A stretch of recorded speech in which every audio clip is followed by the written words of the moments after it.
Welcome back, everybody. All right, this is going to be chapter 12. This is Edward Glaser. So today we're going to be talking about the politics of inequality. So we'll start with part one, the introduction. And basically it's just saying, all right, we're going to have a couple different questions that we're going to present in this chapter. One, what causes inequality? Two, how does inequality affect government and governing? Three, what explains American exceptionalism? Why is the US social system so poorly compared to Europe's? And why is America so vastly unequal compared to Europe? All right, so part two, the political and economic causes of inequality. So first of all, there are a couple of different ways you can measure inequality, and the two most popular are very highly correlated together. So they do tend to measure the same thing. The first is called the Gini coefficient, and this is from the University of Texas. They created this coefficient and they maintain the database. And basically, what it's measuring is how different is the income distribution curve of an economy um, compared to a perfect distribution, a 45-degree angle where everyone has the exact same thing, right? So, how different is the curve from that perfection? And it gives us a coefficient from 1 to 0. And then the other way of measuring it is how much does a certain segment of the population have of the total wealth of a nation? So the top 5%, the top 10%, the top 1%, whatever it is. Part 2.1 talks about inequality over time. And we should talk about the Kuznets curve. It's on page 626. It's the first curve that he presents. And the idea here is, and the data shows, that as a country is developing, it is generally highly unequal, and it becomes more unequal in the first instance of development. But eventually, the inequality should tend to stop and then even decrease. All right. And the question is why, right? And there are a couple reasons here. The first is that larger governments with big GDPs just tend to have bigger governments, right? And they tend to provide more public services to their people. The second is the idea of greater educational and political skills, right? As your society develops, you tend to institute greater educational programs and especially expanded educational programs for the poor. And this leads to greater education, which inevitably leads to greater political skills, etc. And then finally, there's the idea that sort of originally in a society, what you have is an agricultural society, and then as it industrializes, the dispersed workers who have a really difficult time sort of unionizing, right, have now become industrialized urban workers, and the costs of unionizing and organizing are drastically reduced. And so these three things really help to eventually reduce the inequality in a society as people start to push back against the industrialists, basically. So while we do find this, we also find that inequality has been rising since the mid 1970s when stagflation sort of hit for the first time.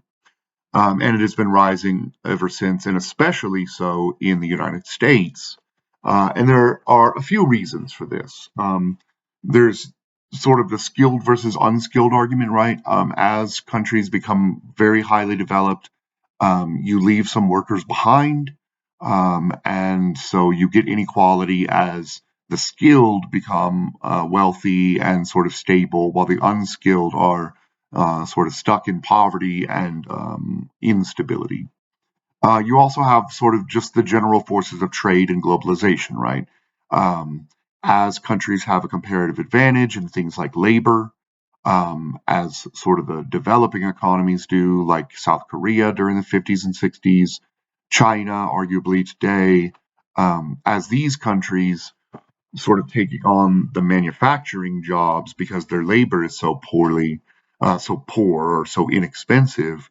The developing countries are losing out on their manufacturing sectors, their manufacturing jobs, and sort of those lower middle class jobs that would have um, held up for a long time and also held up union jobs, right? And so um, trade and globalization have caused those sorts of issues.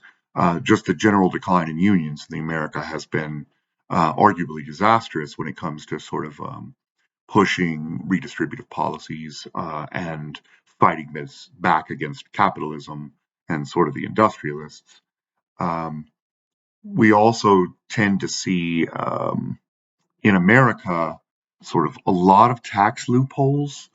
These include things like, well, I guess I should start. We have a very poorly progressed tax system, right? Um, the top tax brackets in the United States used to pay upward of 70% of their income or their income to taxes, to federal taxes. Today, the top tax brackets are, somewhere in the mid 30s. So, of course, that causes much less redistribution.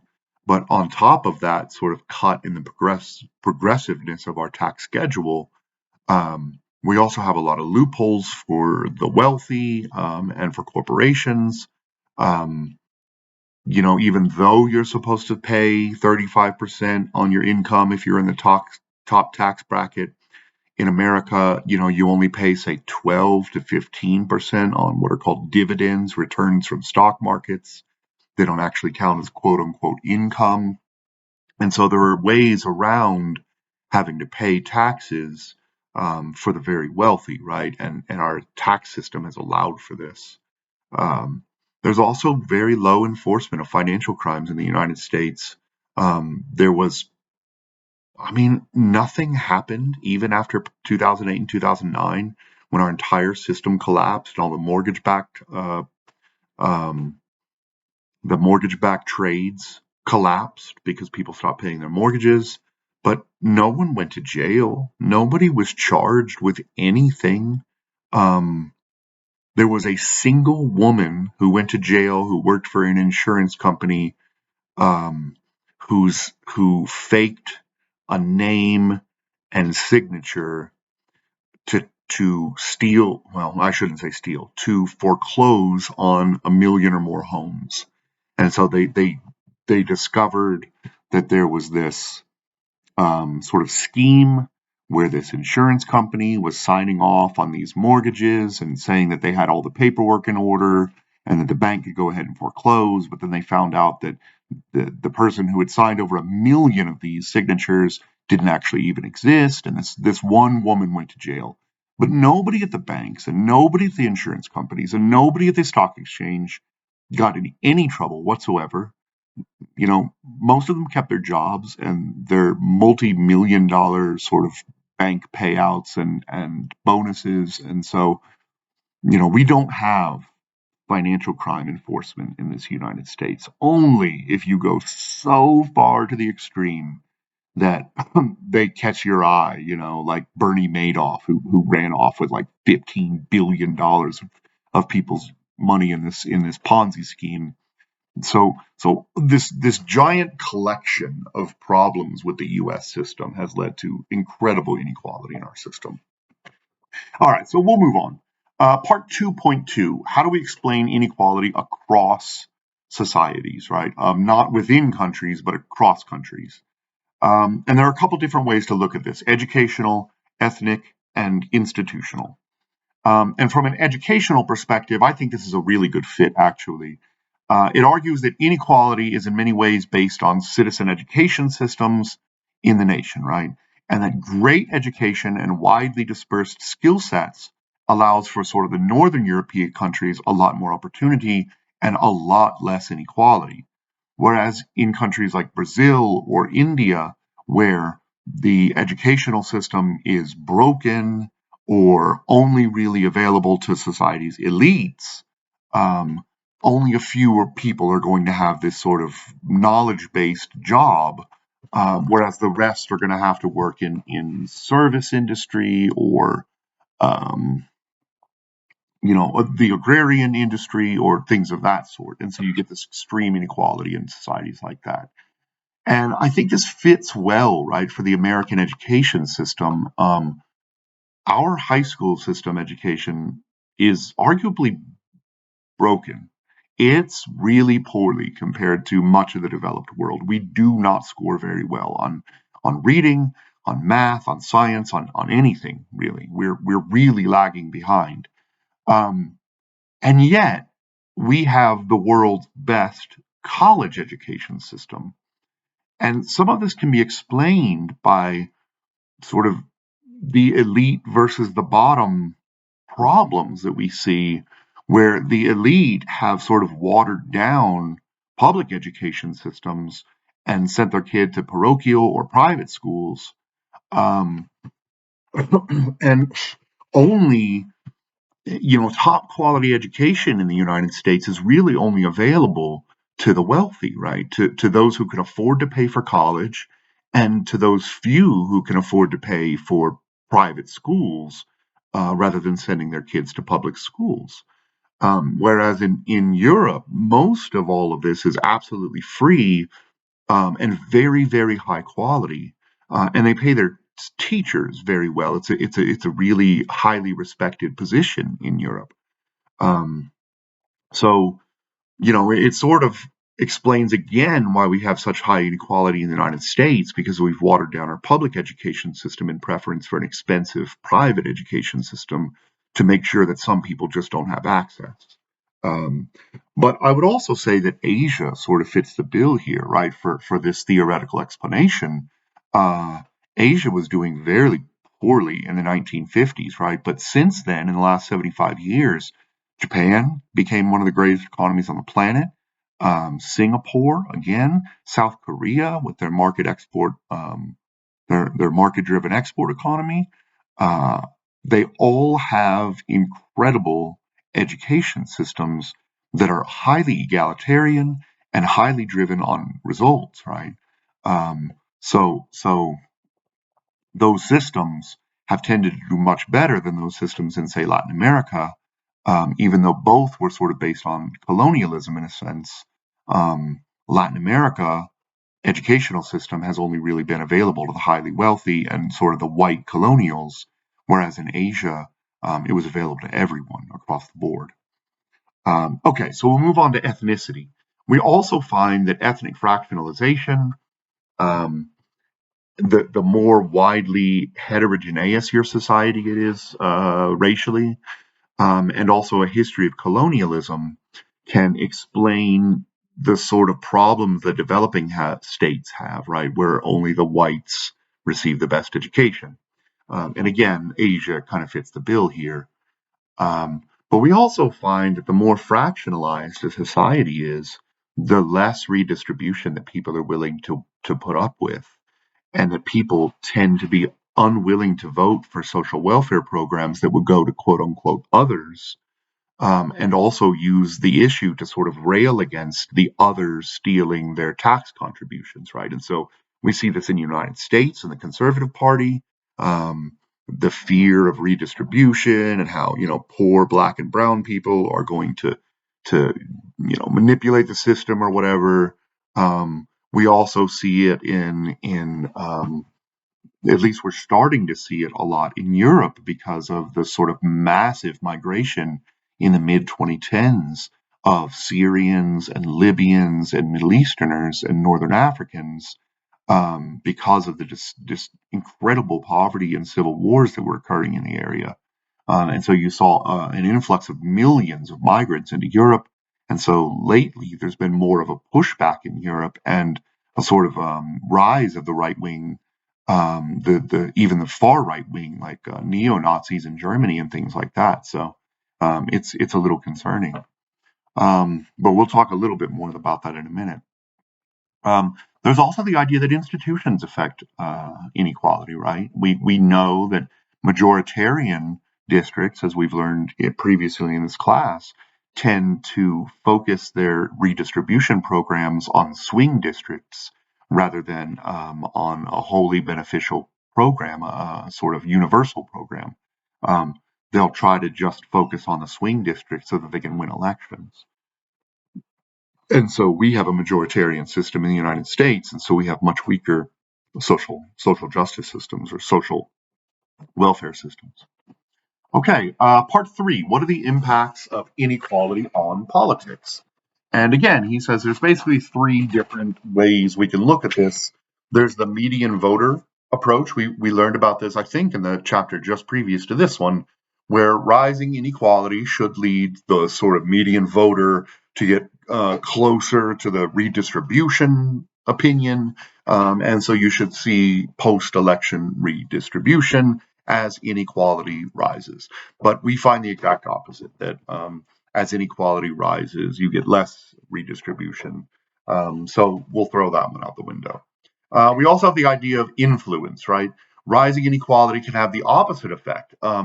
Instead of being based on the median voter, now the idea is that the ultra wealthy become even more wealthy. And so they're just constantly funneling more and more wealth toward lobbying and special interest groups to fight back against redistribution programs. And so this would be one way of looking at the United States, right? You also have the endogeneity problem right here. The third way of looking at it is that inequality can affect what the institutions themselves look like, and especially democracy itself. And the idea here is that inequality can be a risk to democracy. First, the rich can become sort of so rich that it's no longer worth protecting um, protecting the democratic institutions or redistributing wealth in any way, because they have so much wealth, it makes it the cost benefit analysis better to just have a dictatorship. And on the other hand, there's some research that suggests that the greater the inequality in a society, the more likely you'll get this sort of cult of personality leader, which will lead to dictatorship. So we saw this with Germany after the hyperinflation of the Weimar Republic in the 1920s and 30s. We've seen it with Mussolini in Italy, and some argue that we see it today with Trump, with just extremely rising inequality. We saw the rise of the Tea Party, which led directly to the sort of Trump MAGA movement. So, there may be some connections there as well. Okay, the last section focuses on, why the American exceptionalism. There's 4 possibilities he offers here. Economics doesn't really fit. The median voter theory doesn't really fit, as we've talked about. Ethnicity is very strong, though. So we find that the more heterogeneous a society is, the less redistribution you will find, no matter whether it's across countries on an international scene, no matter whether it's across states in the United States, or counties in a state, or even localities in a county, or even voting districts. So at every single level, the more heterogeneous your society is, the less willing the majority is to share resources with the minority. And so in the American context, that means that whites who have blacks in their society or Hispanics in their society are way less willing to redistribute funds and have very weak social safety nets. We also have the problem of our institutions, right?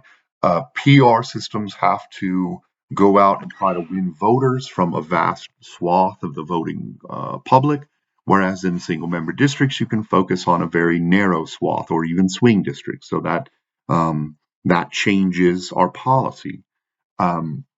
We also have our federal institutions funded on their own. Our federalism system is funded sort of by itself rather than from the central government. And so we tend to see less spending under those situations as well. We have more checks and balances, which just makes it harder to put in new legislation. And we also saw high levels of suppression of leftist movements in the United States. We know that J. Edgar Hoover was especially concerned with sort of leftists and communists. Again, we saw the House Un-Americans Committee under McCarthy. And so we have seen the suppression of leftism in the United States. And so there hasn't been much success of leftist movements in the United States versus Europe. And then the last section focuses on the beliefs about inequality. It's an interesting section. It says that only 29% of Americans say that the poor are trapped in poverty, whereas 60% of Europeans do. Second, 60% of Americans believe that the poor are simply lazy, while only 26% of Europeans do. And the United States believes that we have more social mobility than Europeans do, but it's actually the exact opposite. You see more social mobility in Europe than you do in America. Americans tend to be trapped in the same, what they call quintile, the same 20% block of income as their parents. And we've become far less socially mobile over time. And we've also approached the stage where, for the first generation, Americans are making less than their parents on average. And so he suggests that it's because of the indoctrination system, right? That the Americans use their institutions, especially the educational system and political rhetoric, to push for the idea that the poor are lazy and that we don't need social safety nets. Whereas in Europe, the labor parties had more success and tended to have more governing power, and took control of the educational systems and pushed a more sort of compassionate perspective on redistribution programs. So, all right, that's all we've got for today. The next chapter will be oh, we're getting into the war stuff. We are going to do chapter 46, Central Issues in the Study of International Conflict by Boyne de Mesquita of NYU. So I'll see you for the next one. Have a great day. Thanks for being with me.